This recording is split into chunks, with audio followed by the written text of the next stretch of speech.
Welcome back, everybody, to another episode of Revenue Rebels right here in SLMA Radio with our host, Rowan Morgan, the CEO of Demand Lab, the sponsor of the program as well. So let's get started. Bring in those rebellious revenue rebels with Rowan and her friends right now. Hey, Rowan. Thank you, Paul, for the introduction. Welcome back to Revenue Rebels. I'm Rowan Morgan, your host, and this program is sponsored by Demand Lab. Thank you, listeners, for joining us today. The guest today is a rule-breaking marketing leader who is joining us to discuss the 4 steps to accelerating company growth. Darryl Praill is the Chief Marketing Officer at VanillaSoft, which is a sales engagement platform that keeps your sales team busy and focused on engaging your leads and growing revenue. Darryl, you've been with VanillaSoft for a little over a year now. You've been working in high-tech marketing for over 25 years, spanning startups, consolidations, acquisitions, and IPOs. To get us started, can you share a little bit with us and the audience on your background and how your career has progressed over that 25 years? I can absolutely do that, Rowan. Thank you so much for having me on the show today. I'm really excited. Love your show. My story isn't as glamorous as you might think, although it is perhaps a little bit unique in terms of marketing, because I'm not a marketing by education, right? I do not have a marketing degree, and I applaud all those who do. I came at this the complete opposite way.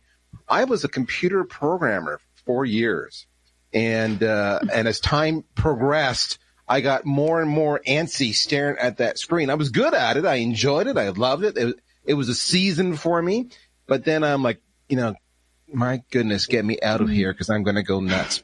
And then I spent the next few more years trying to figure out the game plan, like any person in a career will try to do. How do I get from here to there? Because I've now figured out that's where I want to be. Mm-hmm. For me, I was unique, but not that unique in the sense that I had a specialty in as far as technology goes. And everybody kept on wanting to pull me back into that field of high tech development because of my specialty, and I couldn't get out of it. So what I finally ended up doing was I said, I'm going to go work for this software vendor whose technology I was a specialist in. And I picked up my lovely bride, and we moved to New England from Canada. I became a sales engineer because when I went there, my specialty was no more special than any other employee because they all had the same specialties. But I was good as a sales engineer, helping close enterprise deals because I knew the product so well. From sales engineer, they were great. They recognized I had some skills. They moved me from sales engineer to product management, from product management into product marketing. And then my wife and I decided we were going to have a family. And I might say we decided, let's say nature decided for us. And ultimately, we decided that we were going to have our kids back in Canada. So off we go back to Canada, and I got my first marketing job at a software company, a small little company that very quickly over a couple of years became a very large company. And within a matter of years, I was running marketing for the 6th largest software company in the world at the time called Sybase. They were known at the time for their database products. Today they're SAP.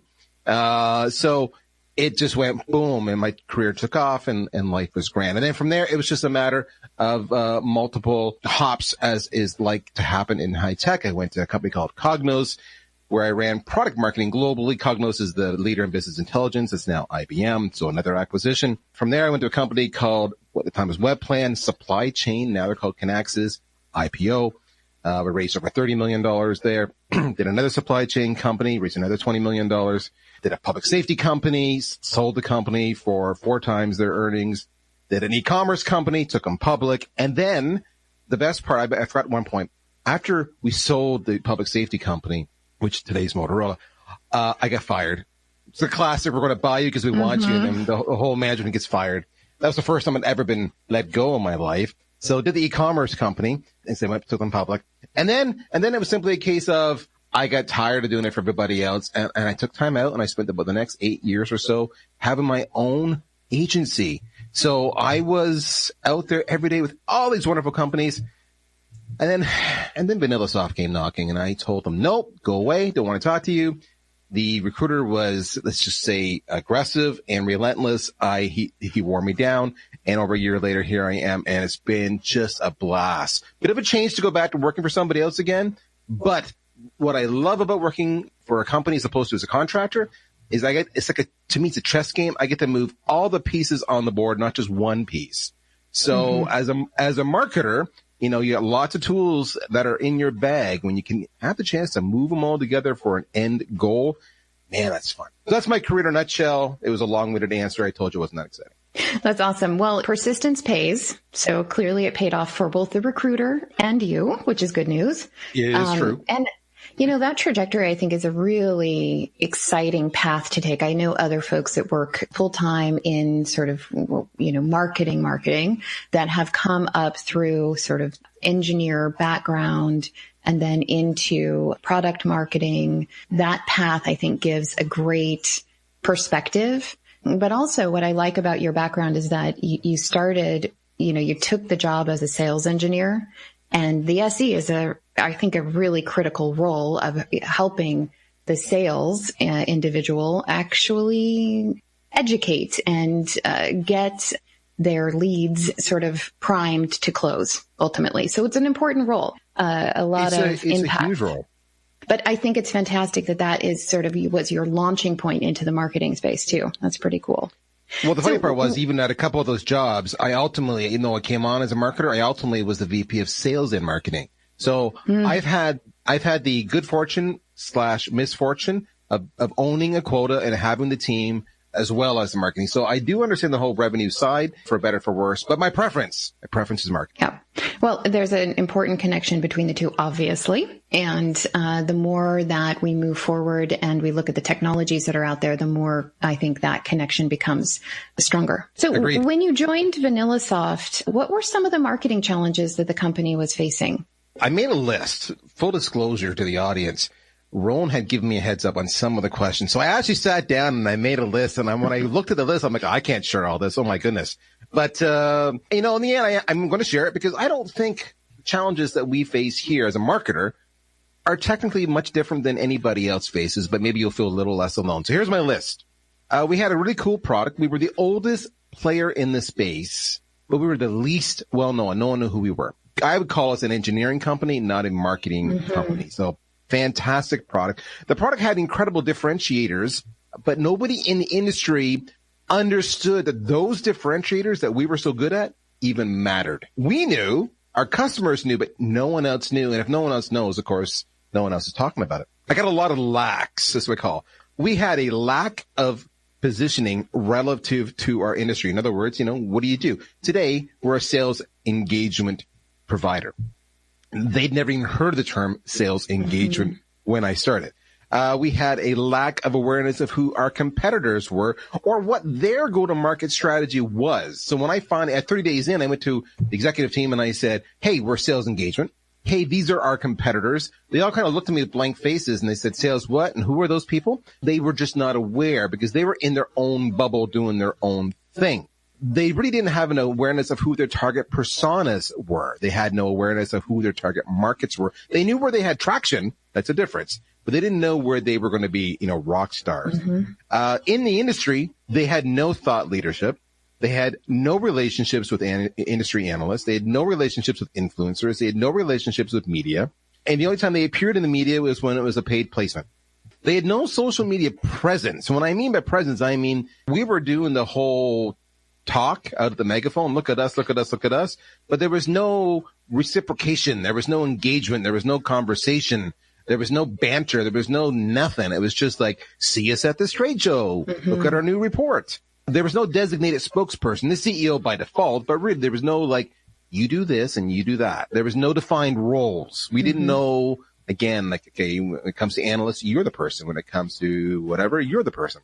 We had no investment capital. We had no A round, B round, C round, because we had, get this, started with a small little friends and family round back in 2005, and we'd been making money ever since. We didn't need money. We had money in the bank. We had lots of money in the bank. But why is that a problem? Because no one knows who you are. When you raise a lot of money, your profile goes up dramatically and you're the next best thing and people want to try you out. If you don't raise that money, no one knows who you are. Yeah. We had no guerrilla tactics going on. So there was nothing bold about us. There was nothing audacious about us. There's nothing controversial about us. We were just like vanilla, kind of like vanilla soft. We had a lack of understanding of what marketing tactics worked for us and what didn't. We had a lack of champions. Those people in the industry, in the world, who will go to the ends of the world to say that this product, this company is awesome. Listen to me. There was just nobody out there doing it. No one had been groomed. We had a lack of understanding of where to spend our marketing budget. And we were spending it lots of places.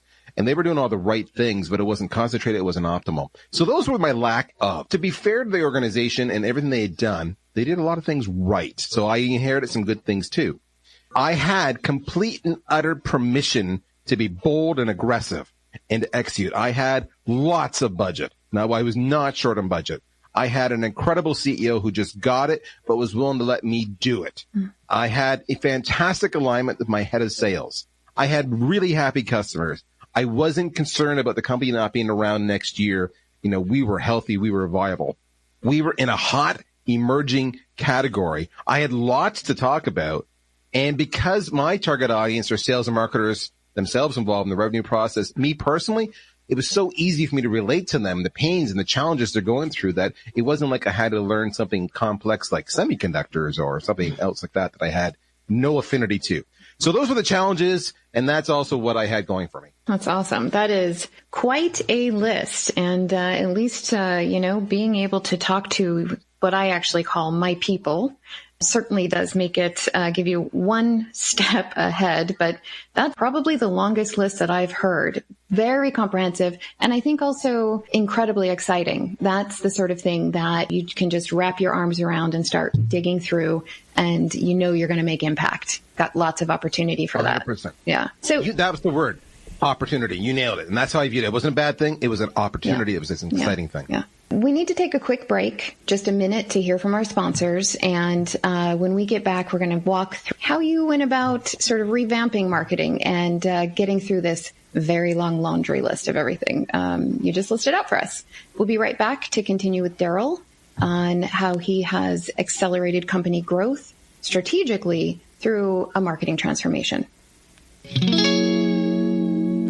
And just a quick reminder that Demand Lab, the sponsor of this program, helps organizations like yours transform their revenue potential by connecting their greatest assets, which are people, processes, technology, and data.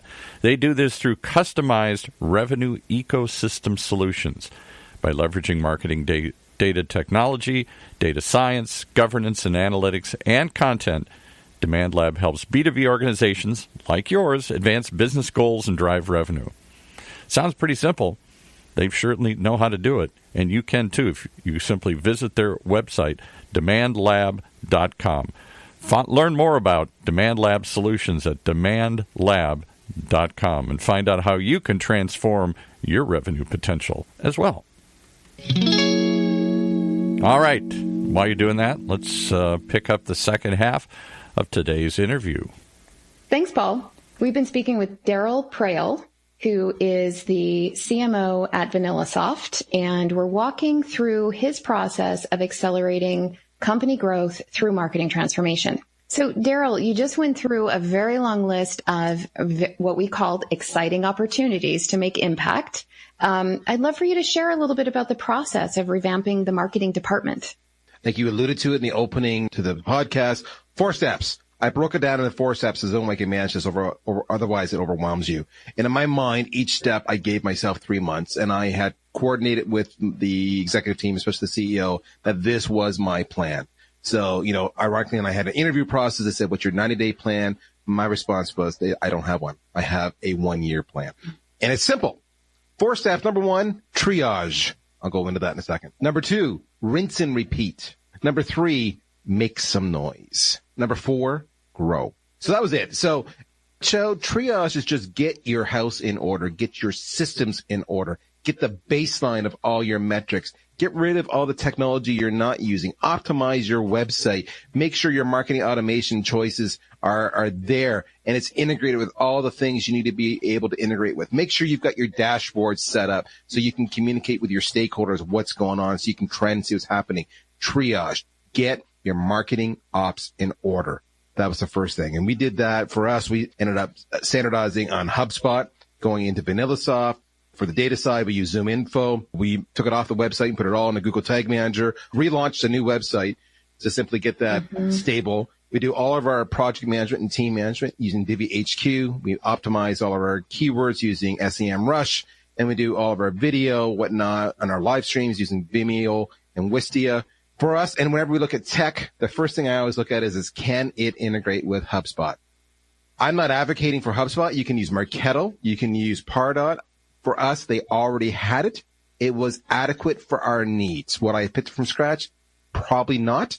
But it's done the job. I wasn't going to reinvent that piece. I was just going to build on that as my foundation. So that was the first thing we did. That took just over 3 months. And that was just crazy. Just getting, the ability to have a common tracking codes, for example. What are the definitions, and make sure we can always tie it back to Google Analytics so we know what's converting and what's not. Tie it back to AdWords, all that stuff. That took a lot of time. So that was triage. Rinse and Repeat said, now that we've got our systems, now that we can measure everything, now we need to put in repeatable demand generation programs that are going to feed the pipeline, but we need to make them efficient and scalable and repeatable, hence rinse and repeat. For example, what we introduced with regularity was that the second Tuesday of every month was going to be a webinar on a product piece of functionality. And we can invite the whole world, but it's really it's targeted for our actual customers, but anybody can come. The fourth Tuesday was always going to be thought leadership piece, about the industry, trends, whatever, something that's bold and aggressive, bringing in expert panelists, leveraging their brand, right? We always knew that 2 days after that fourth Tuesday, we would then launch our monthly newsletter. So the list went on, and we had everything was scheduled to the day of the month, and we'd always work backwards, and DiviHQ gives us this ability to do this. It says we have a standard webinar promotion schedule, 3 emails, social media posts, tracking codes for every single panelist, rinse and repeat, just do it. So the team knew exactly what to do. We weren't faking it. We weren't dropping the ball. It was all there. It was formulaic. It was templated. And I could tell the rest of my company it was always the second Tuesday. It was always the fourth Tuesday. Whatever it might be, they knew. So everybody was trained and conditioned. Rinse and repeat. And by 3 months in, we had, our first webinar, we had 40 people. By our third webinar, we had 180 people, right? And some of our more recent live streams, we've moved from webinars to live streams now, we're averaging almost over 1,000 people. It's just rinse and repeat. Do the campaigns. We know what to do. It feeds the pipeline. One of the things that I think can be a challenge for a new marketing leader that's coming in to really transform an organization is an expectation from executive stakeholders that you're going to kind of skip all of this and head right into growth in the first quarter. Deals are going to be larger, sales are going to come in faster, there's going to be tons of new leads, and you've got a lot to get done, and they're like, look, we don't have a year to get to growth. But what you've talked about here is critical, and this is how we talk about it with our clients, is you've got to kind of go through the steps to get to growth when you're, depending on where you're at. Like, we'll look at the maturity level, where you're at and what needs to be done in order to get to that growth phase. And it's going to be different. It's not always a year. But how did you talk with your executive leadership and sort of manage their expectations and get them on board with this process? So great question, and that is critical. So I did 2 things. First off, I coordinated non-freaking stop, open mic, shall we say, with the CEO and with the VP of sales. Those are my 2 closest allies, and they could also be the 2 people who are going to sue me if I don't do it right and don't engage with them. Keeping them aligned is critical. And that means open dialogue. That means agreement on expectations. Like with my head of sales, I sat down and I said, how do you define a lead? A marketing qualified lead means what to you? So let's get agreement. If I give you a marketing qualified lead, when will you follow up on that? Let's get a service level agreement between you and I. If I don't give you that lead, you can bust my butt. If you don't follow up as we discuss, I can bust your butt. Do we agree with this? Yes, we agree with this because we're both trying to achieve the same thing. Right.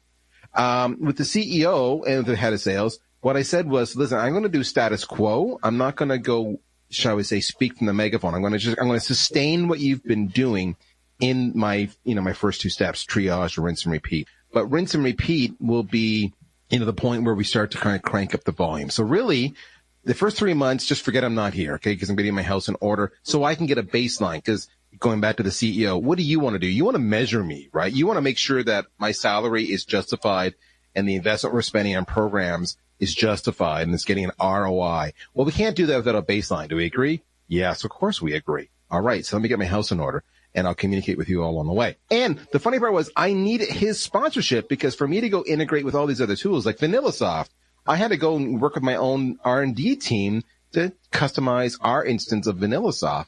That required sponsorship. Mm-hmm. So I had to do that. When it came to the campaign side, I managed expectations again. So a couple things that were interesting. I said, listen, these first couple campaigns are not meant to generate leads, quote unquote.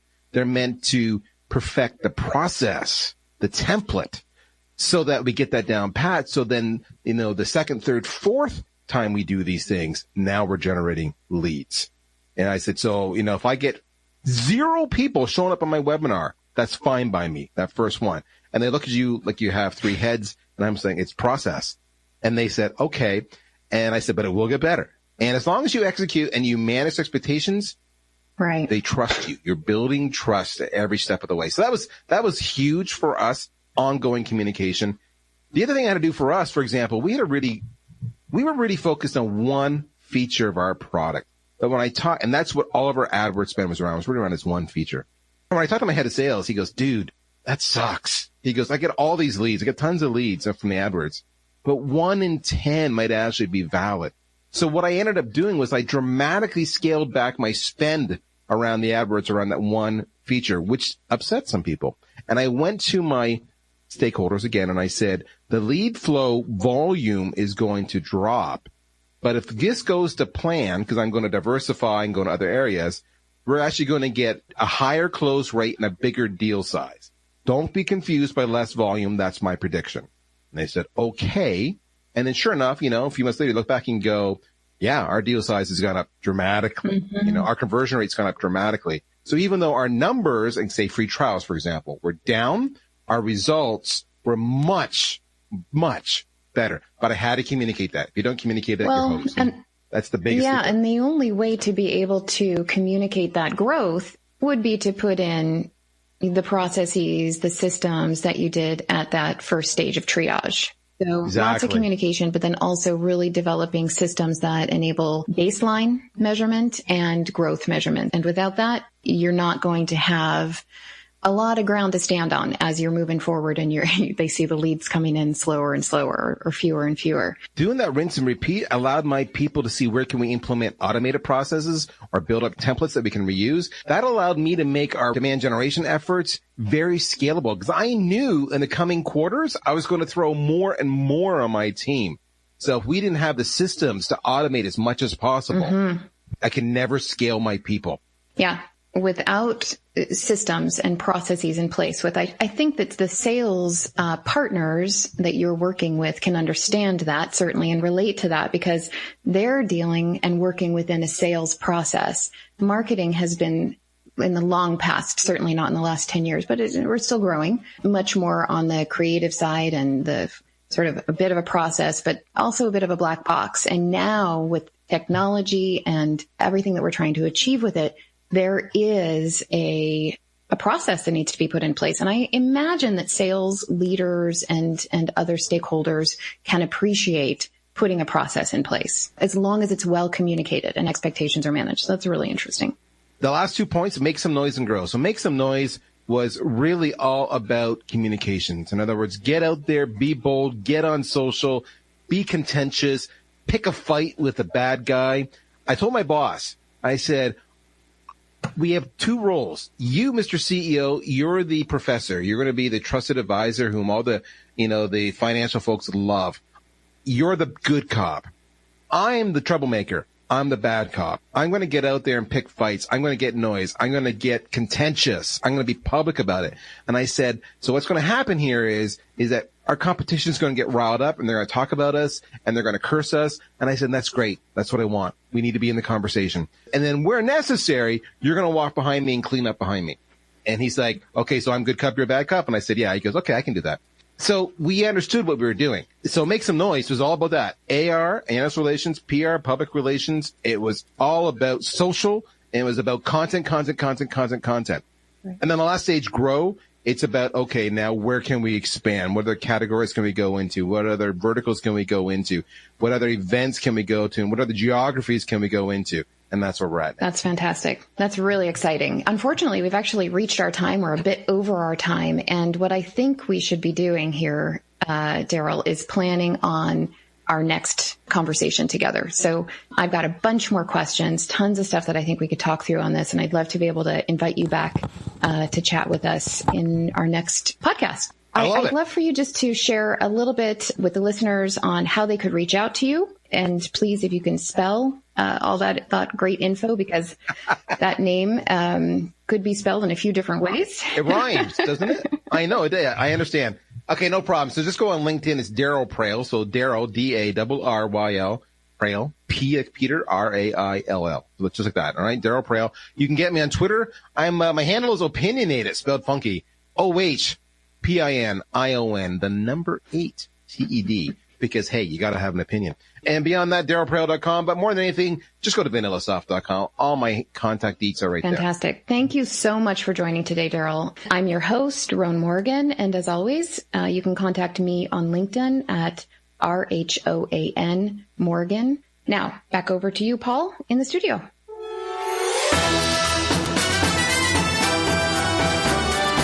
You've been listening to another group of Revenue Rebels right here in the Funnel Radio Network. For at-work listeners like you.